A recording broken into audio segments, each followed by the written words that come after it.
To the pleasing, if sonorous, tick-tock of a grandfather clock, he decapitated his egg to reveal a yummy yolk done to perfection. So that was kind of nod back to Michael Hordern and having his breakfast in Whistler.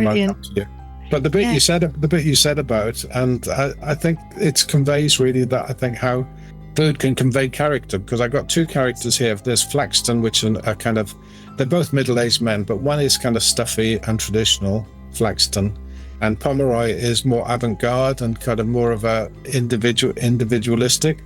Yeah. So the way they react to their evening meal shows their character a little bit. Welcome to A Curious Appetite. Gothic food, horror, and the culture of consumption. It's hosted by me, Dr. Alessandra Pino, and the podcast explores how food shapes literature, history, migration, and the Gothic imagination. Moving between archive and kitchen, theory and the lived experience, it considers appetite as a force that structures identity, memory and power. Each episode invites you to rethink what it means to consume and to be consumed. Today's guest is Stephen Volk, a writer whose work has been part of my life since I was about 7 or 8 years old.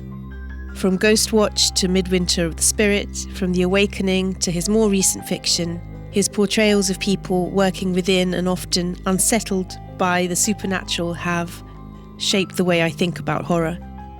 And what has always stayed with me is his ability to take the apparently ordinary, everyday objects and familiar spaces, recognisable lives, and allow them to tilt almost imperceptibly into the uncanny.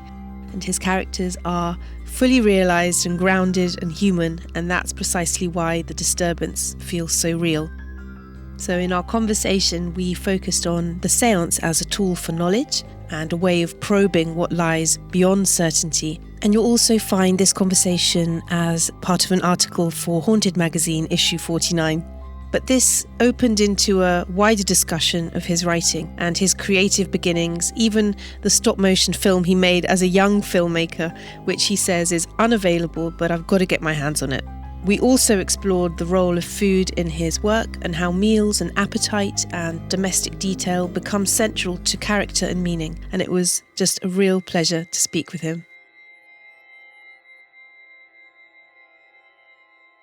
Welcome to A Curious Appetite with me, Dr. Pino, and today's guest is screenwriter and author Stephen Volk, whose screenplays include Ken Russell's Gothic, William Friedkin's The Guardian, and for TV, the brilliant Afterlife and Ghostwatch. He's also the creator of the series Midwinter of the Spirit, and he wrote one of my favourite supernatural films of all time, The Awakening, from 2011. And he writes short stories, The Good Unknown and Other Ghost Stories, published in 2023, while The Confirmed Bachelors was published at the end of last year in 2025. So hello, Stephen Volk. Hello. Larger than life, or should I say, larger than the afterlife? I don't know what size I am. One size fits all, I think. It's brilliant to have you. I'm just so happy to be speaking to you. It's a dream. Oh, nice to talk to you. I was wanting to talk to you a little bit about séances. Right, one of my favourite subjects. Interesting in the world of the supernatural, just because it's something that comes up again and again. It does. Doesn't it? In fact, the very first film I did when I was a teenager, when me and my mates used to make little films on weekends when we were in school, and that was a little film we did called The Last Séance, and it was that was the first séance story that I did, and it involved some stop motion ectoplasm on crawling up a girl's face and that kind of thing, and some lighting effects which were basically a colored light being waved around and that kind of thing. And it all came from the fact that we found a crashed car up in the woods, and we thought we've got to write something involved with this crashed car. So we stuck one of our friends behind the wheel, and he pretended he was driving it. And then we put a smoke pellet in, and we put the camera at an angle, and it was crashed and that kind of thing. So we used to, at the age of about 14 or 15, we used to make these films. So that was my first séance. It was called The Last Séance. It was, yeah. I'm glad to say it's definitely not available anywhere that I know of, and or in the known universe or the afterlife. It's just nowhere. Yeah. But it was fun at the time. I'm going to get my hands on that somehow. But do you know what? There's nothing more comforting for me when a film starts with a seance. I can't explain it. I think it just plugs into so many meanings at the same time. You've got the supernatural element. You've got kind of the tragedy of someone wanting to contact someone who's no longer here. So we've got a little story to look forward to behind that. And then it's often the start of some sort of supernatural adventure. Well, it's the threshold between what we know and what we don't know, isn't it? That's literally. Yes. It's let's all join hands and contact the living kind of aspect of it. So it's already, we're on the borderline, aren't we, of things? Yes. And I think it's a little bit like ghost hunting, but you're sat down, so you're a bit more comfortable, which I love. Yeah, but you're in the dark, which is less comfortable. Yeah. Yes. Anything can happen in the dark, as we know. Yeah. And I love all the equipment that goes along with it. And in The Awakening, Florence is asked whether she's a ghost hunter, and she says, not really, you can't hunt what doesn't exist. And so you just know that when these stories happen and there's a seance, you know that it's going to be centered around proving somebody wrong who's a skeptic. And I just love that. I wanted to ask you, because there are famous films, obviously, with seances like The Others or Hereditary, Haunting in Venice. I wanted to ask you why you think seances are such an effective way to begin a supernatural story, since you've started the film with one. Yeah, that's a good point. Well, I think a seance is a kind of set piece. It's got a sort of promise to it. And I always use the comparison that if you're doing a Western, a gunfight is probably a given that you're going to either build up to or have at some point. And I think, John Ford, a great maker of Westerns, or Sergio Leone, would always kind of construct almost a whole story around a gunfight. It's kind of part of what you're promising the audience. So that's the way I think about a seance, really. It's where it's all going to come to a head. As you know, there's a kind of pivotal moment in Ghostwatch where they say, we've created a big seance, so that's another element of it, which is the whole of the TV audience is part of kind of contacting the unknown. But I think it's a sense of promise and anticipation. I wrote a play about the Fox sisters, the originators of spiritualism, called Answering Spirits. And again, it was centered around seances and that kind of thing. And it was more kind of fact-based drama. Margaret Fox, the middle sister, is kind of telling the audience the story of what happened to them as children and how it became, within, I think, 6 or 10 years. Well, let's say within a decade, there were like 6 million people believing in spiritualism from what these small girls experienced in this farmhouse in Hydesville. So an incredible story. And as soon as I read about it, I thought this is the most dramatic thing that I've never seen on TV or a film. I've got to write something about it. And then what happened when I researched it was that I came across this fact that when Margaret reached her 50s, she stood up on the stage of the New York Academy of Music and she said, you know what? She said to this packed house, you know what? It was all fake. We made it up when we were kids. And by then, millions of people in America believed this new religion. And she stood up and said, we made it up. It was all fake. And I thought in that moment, I've got to write this story. It's the best moment and the best story I've never seen. So even though I'm kind of known for ghost stories and supernatural stories, I have written things which come from, that story was told from a completely skeptical viewpoint. Again, about the subject of belief and what people believe in, because that's essentially what I find interesting about these stories in a way. But it did grapple with the idea that people believe what they want to, and if you enable them to believe a certain thing, they'll grasp it. And I always think in ghost stories that the kind of engine at the root of a ghost story often is the belief, and the opposite of that, which is doubt.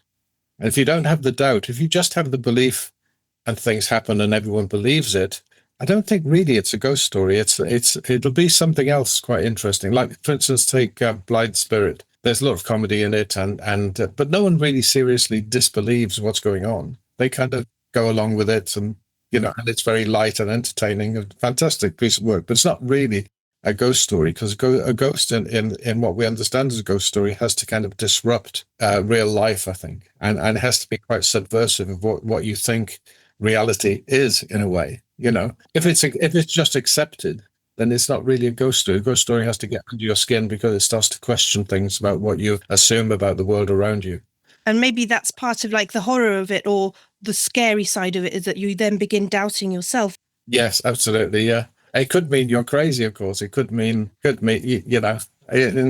probably remember in Afterlife, there's a pivotal scene at the beginning where she says to Robert, if I say I can see a little boy in the corner of the room, who's to say, and you can't see it, who's to say you're right and I'm wrong? It's quite a pivotal moment where she says to the skeptic, who says who's right and who's wrong, And I feel that you give a lot of strength to these female characters, especially in a world of supernatural fiction where women are often doubted and mental illness is often the solution to the ghostly events. That's not the case with you. So I've always appreciated that. And I remember in The Awakening when the matron Maud says to Florence, we see what we need to. It is about us and our needs as well, and we kind of put something into that structure. But you must do an awful lot of research to prepare for all this and for the creation of the scenes. I've always liked reading about psychical research, as they used to call it, and the history of it, and I kind of keep up a little bit on parapsychology and what's going on. I mean, there's in a way nowadays too much material. I mean, you just pick up 14 times or something and there's always a ghost story in it, or it happened to me, that section, it happened to me. And you get a certain kind of sameness about people's experiences.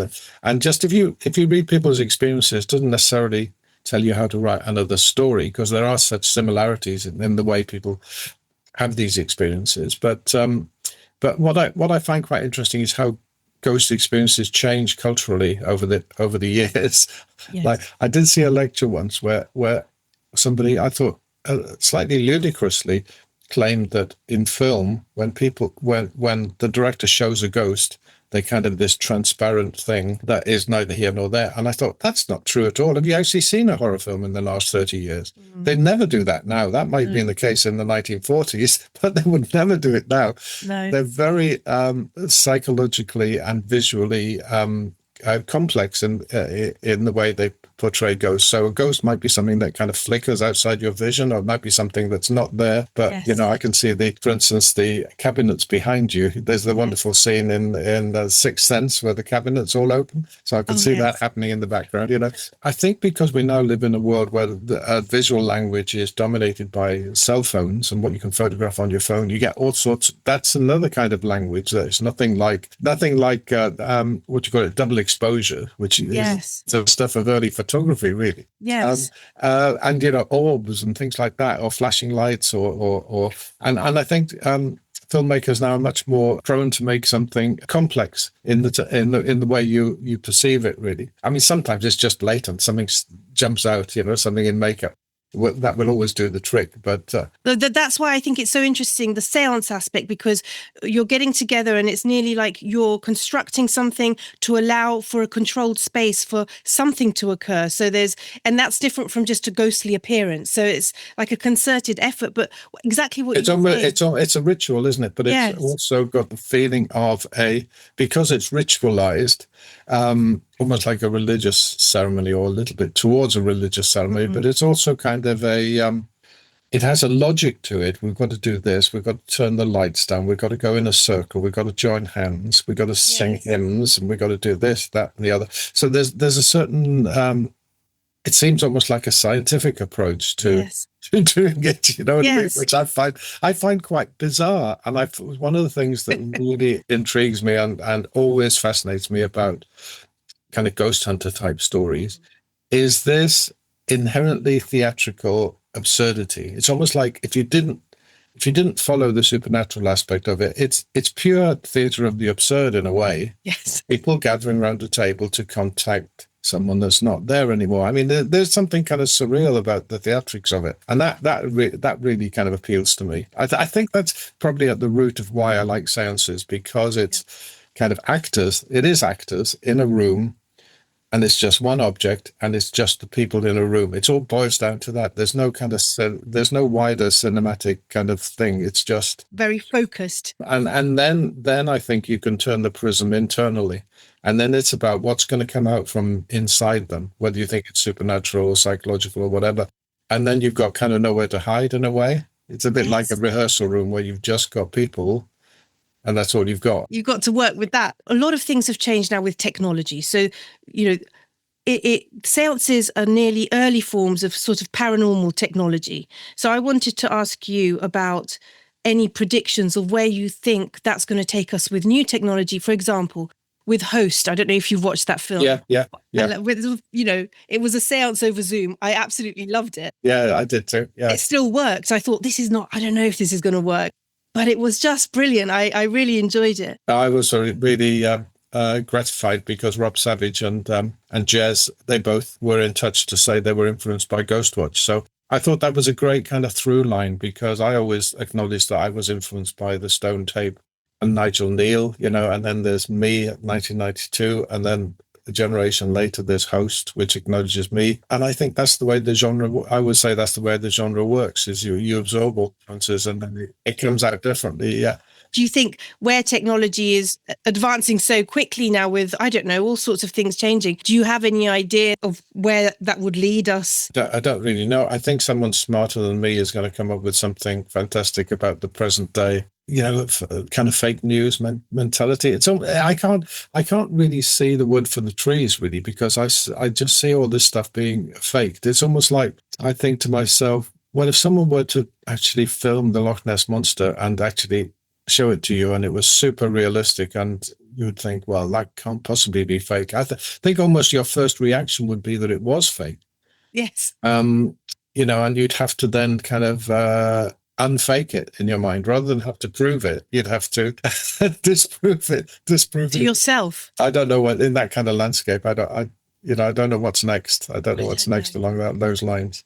Yes, I ask because you're always seen as a person who's like one step ahead when it comes to obviously creating things that people think, wow, that's really outside of the box, and you don't know. Oh, that's nice. It can go in so many directions, who knows? But certainly what I find fascinating about seances is that it promises some form of communication, but normally in the filmic aspect, it's actually a loss of control in the end. Do you think that's quite central to horror, that the fact that you can't control something? Yes, horror in some ways is about things getting out of control. That's for certain. It's true of in Gothic, the film that I wrote. Someone created something and it got out of control. It's basically the same story in Ghostwatch, which was the audience wants something and that gets out of control. Horror is always be careful what you wish for, and it usually is things going wrong.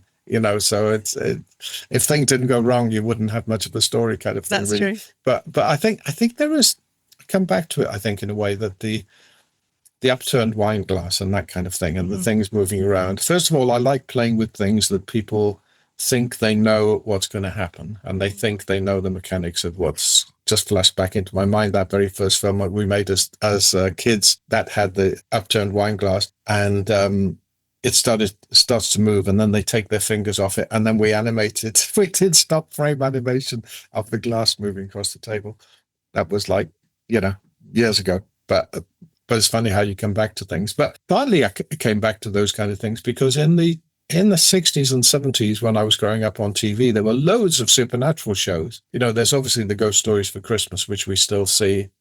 We see the new ones and we see the old ones. There's the wonderful The Signal Man and things like that. Whistler and I'll Come to You. But there were loads of anthology shows that adapted old ghost stories from Victorian Edwardian times. And modern ghost stories and really strange stuff that had supernatural things that were by contemporary writers. I mean, there's loads of stuff on. So that was almost the currency of a lot of very exciting drama at that time. Yes, we were kind of surrounded, I feel. I grew up in the 70s, early 80s. It was just one horror film after the other at some point. So it was unavoidable that I would be exposed to it. But I mean, I think I'm thinking now of the seances that I remember from films. I think there was there's got to be a seance in The Haunting, isn't it? The Haunting of Hill House, I think there's got to be a seance in that. But there was a haunting in, Night of the Demon. There was one in Night of the Demon, which was a very, very kind of, not exactly comic, but it had slightly comic characters, a bit like, I suppose, the Margaret Rutherford in Blythe Spirit. She has the seance, doesn't she? Obviously. But it was a man. The medium was a man. I remember in Night of the Demon. But kind of like ordinary, kind of fussy people that wouldn't not obviously sinister people or even with sinister intent or anything like that. That's why I quite like the ordinariness of people that gather in seances. It's very important to have kind of normalcy in supernatural stories. That's, for me, is a really important part of the game. If it is a game, if literature's a game, if you throw too many implausibilities or impossibilities into a story, you blow it, because you just won't believe the world that you're in. So I like, for me, it's about having the right balance between things that seem off kilter and things that seem completely normal and realistic and believable. I totally agree with you. You feel detached and you don't feel like, well, it doesn't become scary anymore because it can't happen to you. So and you totally achieve that with your stories. I'm 100% involved from the beginning. It feels very real to me. It feels like I could be in this person's shoes, no doubt, no matter whether it's set in the modern period or any other time. But we'll come to the stories in a second, because, before we knew each other, I'd written an article for Haunted magazine on female practitioners in the supernatural, focused on how Midwinter of the Spirit's brilliant portrayal of Mary Watkins, played by Anna Maxwell, an Anglican vicar trained as an exorcist, was such, for me, an important perspective. And personally, as a woman who often works in the sphere of the supernatural, it was an incredibly important moment to see something like this on the screen, and not in a way that women are often portrayed as victims or exploited, but as a flawed but capable woman, which really reminded me as well of Florence Cathcart, played by Rebecca Hall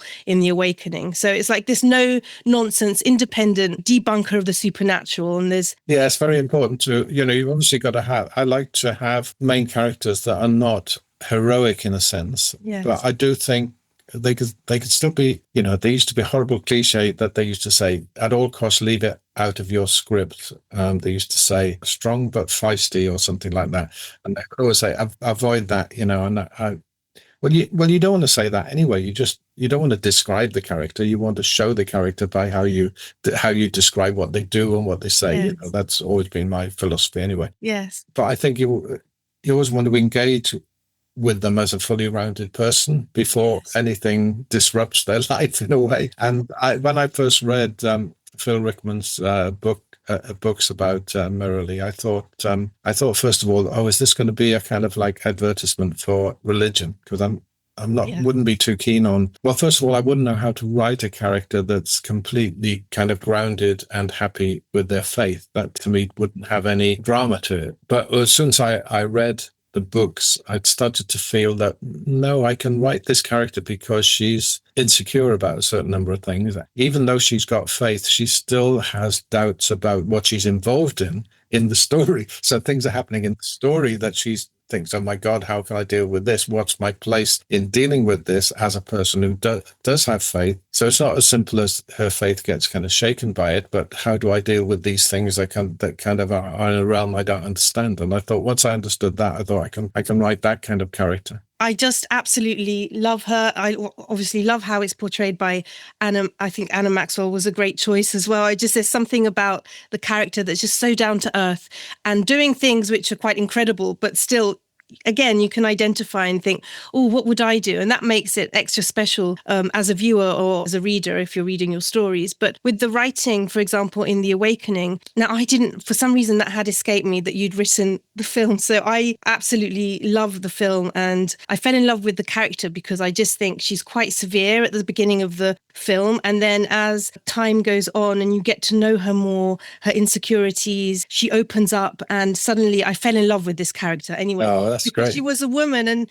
women are so often unseen, and it can be ideal to be a woman for seeing what isn't there, really. And I felt that was what her character was doing. And I have to tell you something quite personal, Stephen.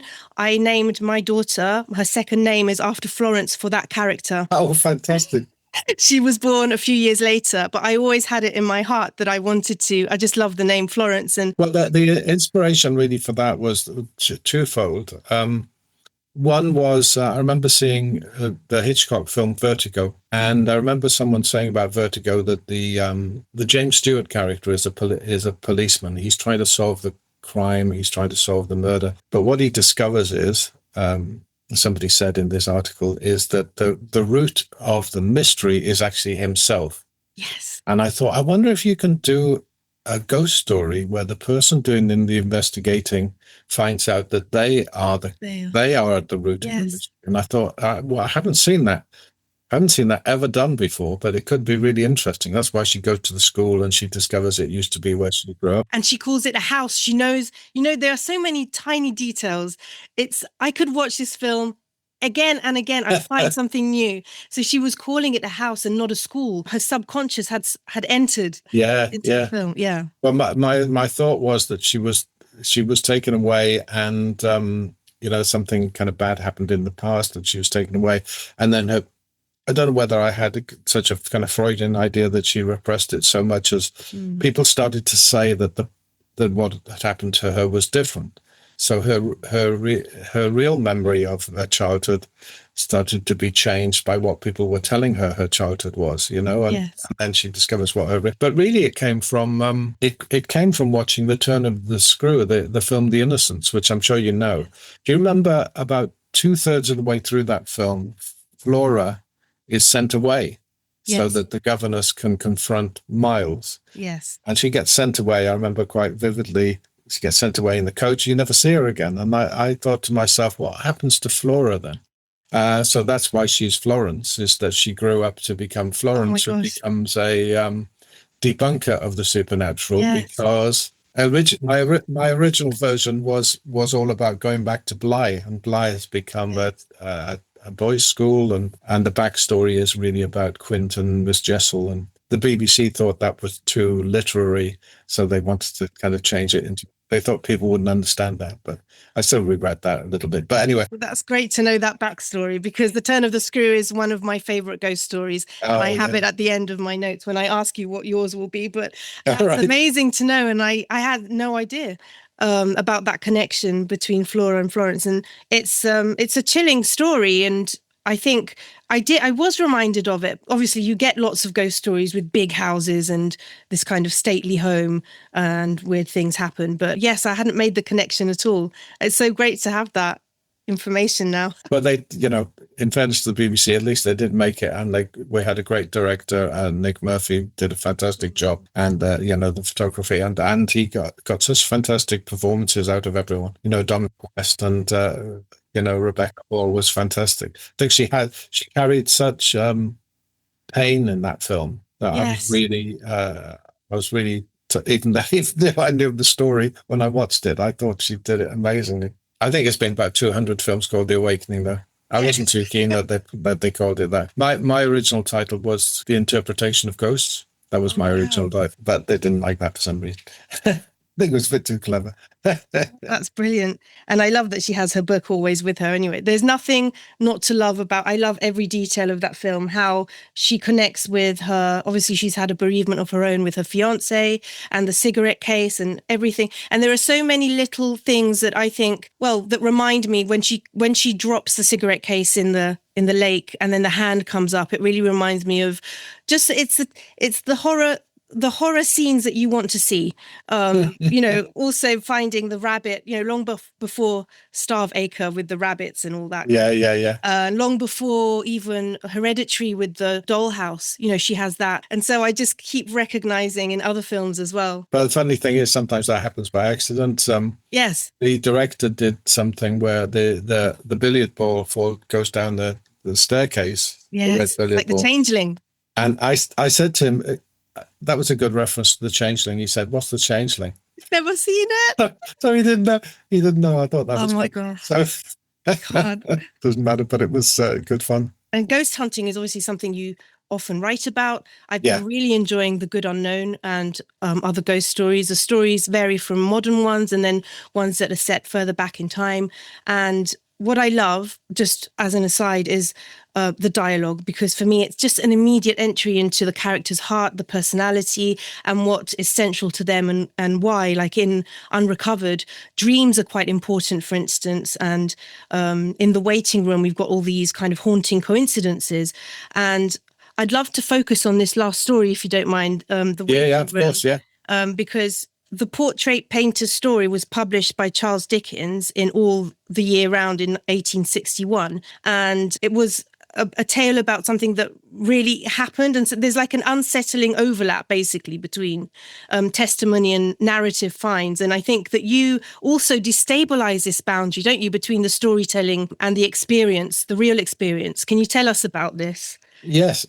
Well, I couldn't believe it when I read about the fact that Dickens had written a story called The Portrait Painter's Tale and had published it. And subsequent to it being published, someone, I think, wrote to him rather than in my story, he goes to see him. But in actuality, I think he wrote to him and said, that's my story. And Dickens reacted, well, how can it be it can't be your story. I've written it. And he said, well, actually, I've sent it off to another magazine so you can read what it's already sent somewhere to be published. So Dickens looked at it and it is remarkably the same. Even one of the dates in the story is exactly the 13th of September. Yeah. It gave me goosebumps. Yeah. And they just didn't know how to figure out this could possibly have happened. And wow. I just thought, wow, that has got to be a story of some kind. So I started actually writing it as a script, to be honest, because I think with Dickens, somehow you think of it dramatizable.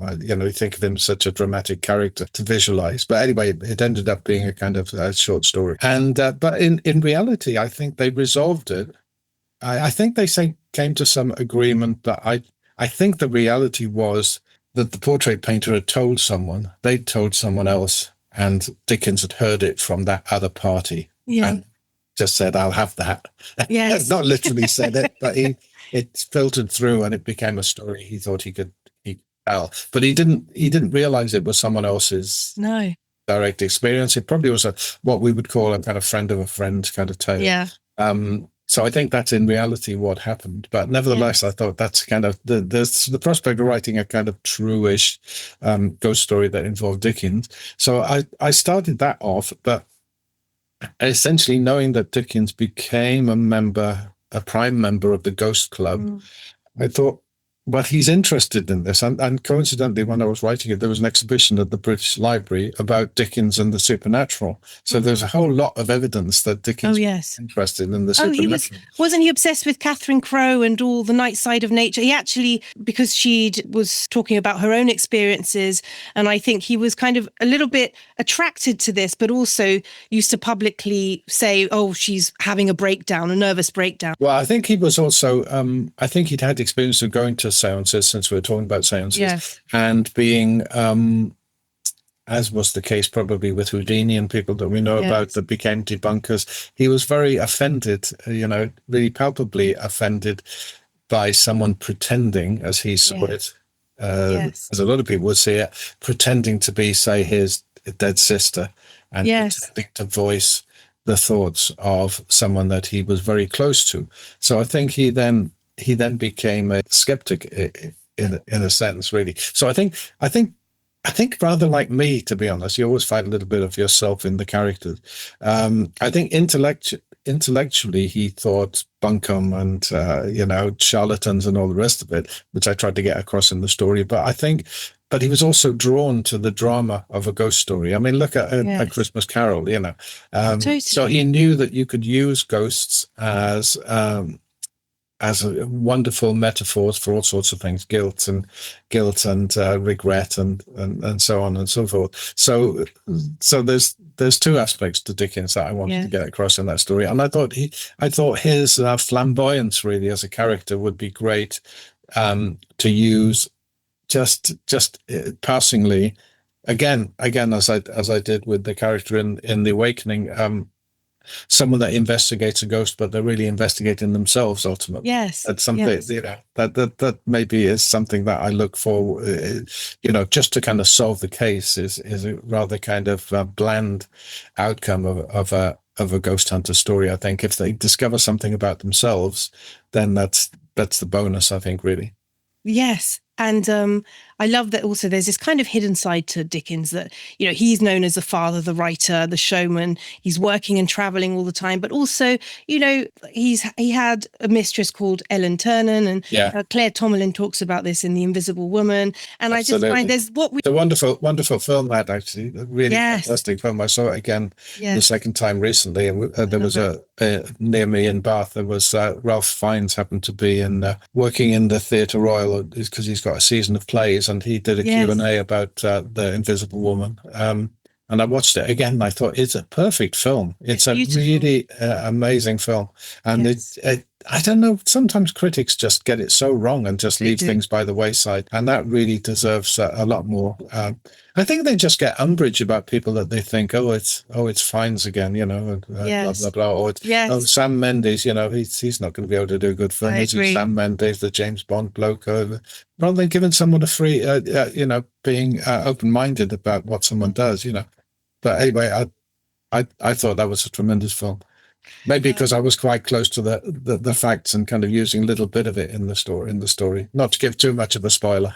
So I was wondering if we could also talk about the second strand that really struck me in The Waiting Room, because this role of consumption in supernatural narratives, this a reference to eggs. So and in that story, it kind of opens up a wider question for me about food objects in horror and ghost stories.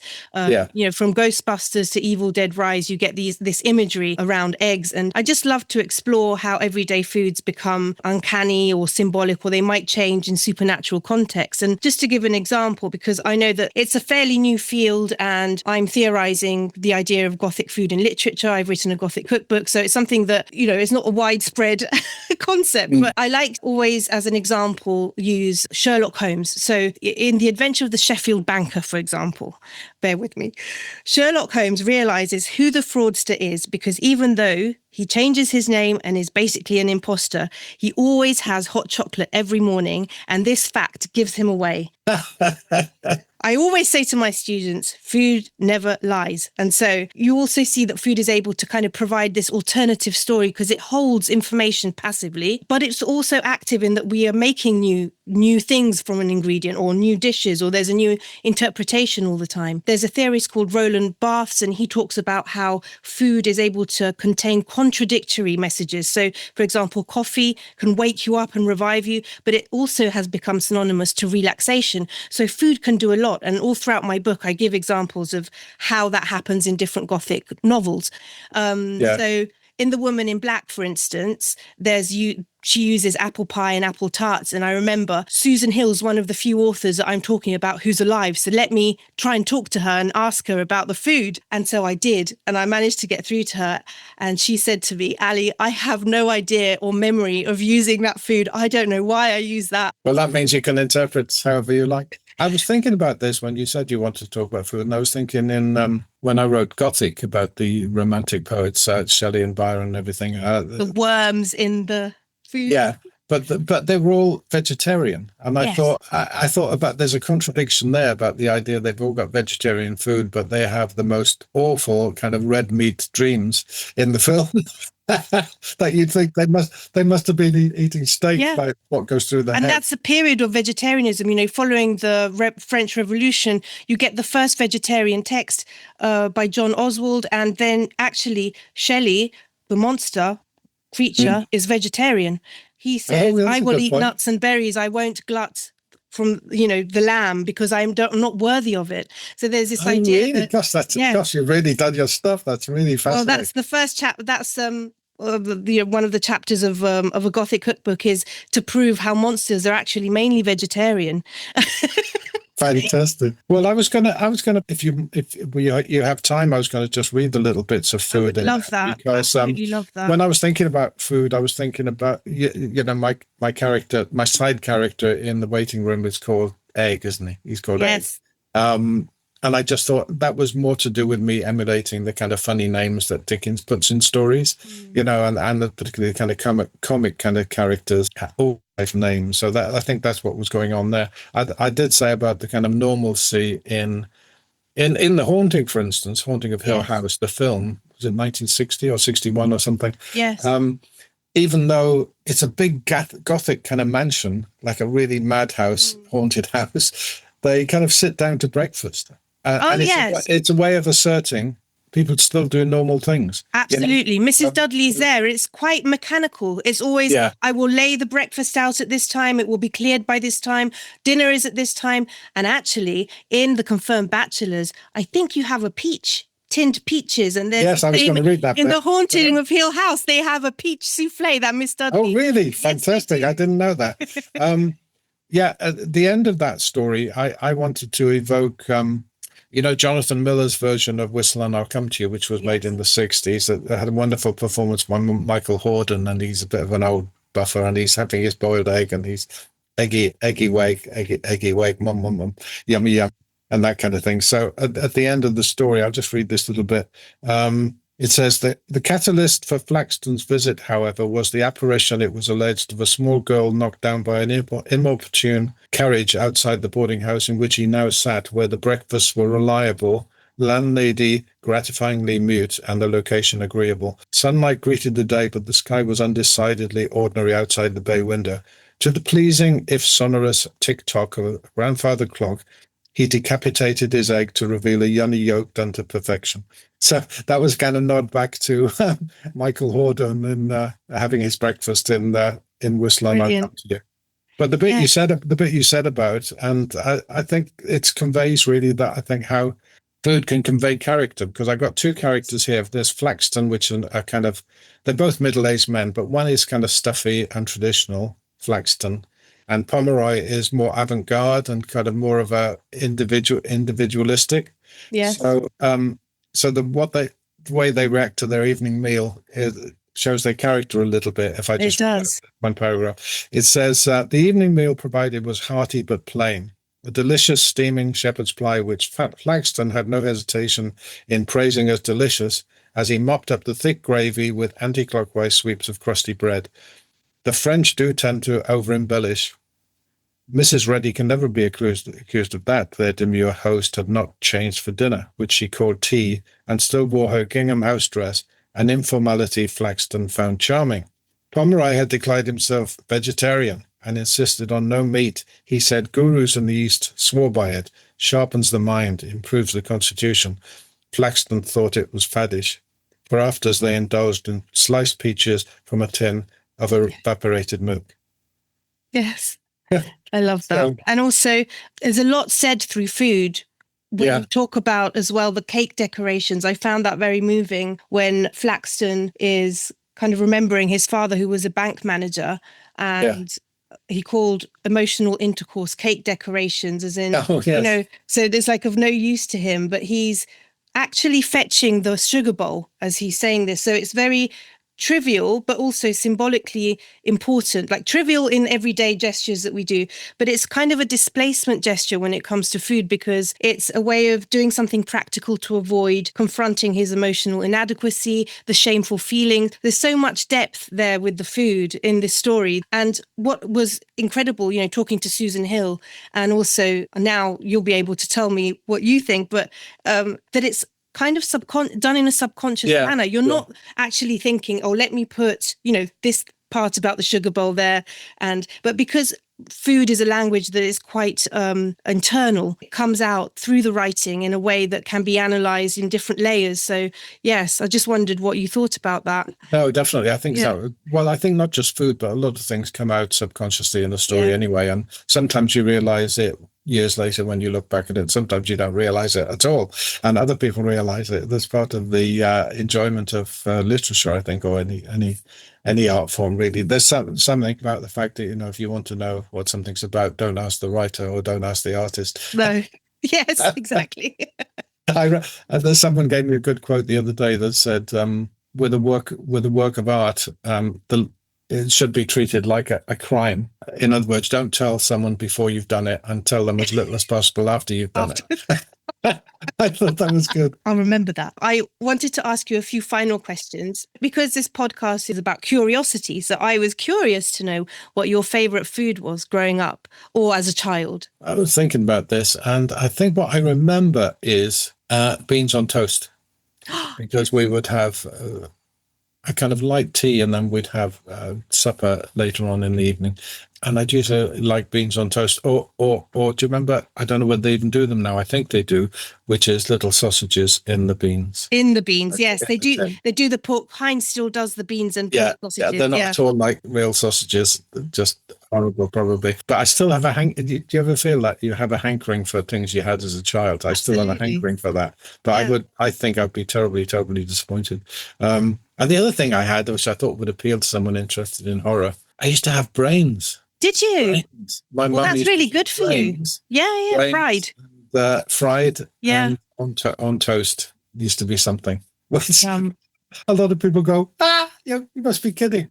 It's what you're used to, though, isn't it? Because now it's something that maybe it's more difficult to find, but it depends. That's why in the family context, it's so important what becomes normalized, and then actually it's quite good for you. And why is it different from any other part of the do you know what I mean? Like, it's not really it's just the idea of something sometimes. And my mum used to say sometimes, be careful there's not a bit of bone in it. And I thought, that would remind you that the skull has been crushed by some means or other. Yes, but we've got to kind of, same with liver, same with the idea of liver, and that maybe now we might eat a bit less, but as a child, I would have it every week. I used to like, not allowed it now. Or I don't have it now, but I used to like liver. And what do you like? I mean, maybe you don't eat while watching a good horror film, but if you do eat something, what is that thing that you eat while watching a movie? I tend to watch more films at home than I do in the cinema. So when going to the cinema, I don't really like popcorn. No. Stephen, I meant at home, because I meant when you sit down and maybe you cook something and then it's something that you can eat while you watch something. Probably pizza. Yes. Good pizza. Yes. But also, if you had your meal maybe earlier in the evening, then the indulgence of some chocolates would be good. Some chocolates. Yes. Yummy. I particularly we had some chocolates over Christmas called Lily O'Brien. I don't even have those. I was told the other day they're available from Asda. Well, they might be advertising, but you can get them direct from Lily O'Brien's. Are they very good? They're the best. So, so not too many, because it'll keep you awake, but a few in the evening, I really recommend. As a little bit of indulgence. And what's your favourite? I mean, my favourite ghost story is The Turn of the Screw. I've already revealed this, by Henry James. What's your favourite ghost story? It could be that. I would say my favourite film is The Innocents of ghost film, anyway. Yes. I would say that The Haunting is also up there. There was a recent film. I only mention it because it caught me quite by surprise, and I really enjoyed it, called Presence. Oh, yes. Soderbergh. Yes, that was very, very uncanny. I felt quite creeped out by that. Yeah. Yeah. There was something really special and different about the fact the camera was how the camera worked. Yes. And it wasn't just novelty. It was something that gave a different edge to the story, I felt. I totally agree. That end scene with the mirror, when she looked, I don't know, there was something about it. Every second I felt something awful, a bit like, Lake Mungo, that idea of... That's a good film, Yes, those films that kind of stay with you. And is there anything coming up in the future you want to tell us about? Any more writing projects you're working on at the moment? I'm actually working on some short stories at the moment. I've got some scripts out there, but nothing I can really announce, unfortunately. But all right. Hopefully some news in the near future. Yes. Well, that's great. And I can't thank you enough for spending this hour with me, and my pleasure. Brilliant. Thank you so much. It's been really good. I really enjoyed it. Thanks very much. Bye. Bye. Thank you for joining me for A Curious Appetite. If you enjoyed this episode, please follow, rate and share the podcast. It really helps others discover the conversation. And if you have a food story that slips into the uncanny or ventures into the dark, I'd love to hear from you. You can reach me at acuriousappetite@gmail.com. Until next time.